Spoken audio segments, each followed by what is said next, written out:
ดียามคนนี่คือเส้นทางไปทำมาหากินมันก็คือไปให้ส่วนของประชาชนนั่นเองเส้นทางนี้เต็มไปด้วยความยากลำบาก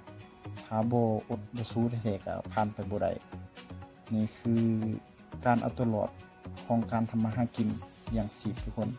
ยากสำได้ก็ไปต่อกันหอบ3-4 คันก็ไปนี่ก็คือต่อกัน3 คันคันที่1ก็คือติดวินจังค่อยไปได้ต่อกัน3 คันดึงกันขึ้นไปคันนี้ต้องติดวินติดวินขึ้นไปความยาวของการวินก็คือประมาณ20 เมตรทุกคนจากจุดนี้ไปผ่านบวกตัวนี้ไปแล้วก็ขึ้นปล่อยกันนะฮะเพื่อมาวินกับกงใหม่นี่กงใหม่น้อยๆหรอกที่เขาจะวินนี่ประมาณ20 เมตร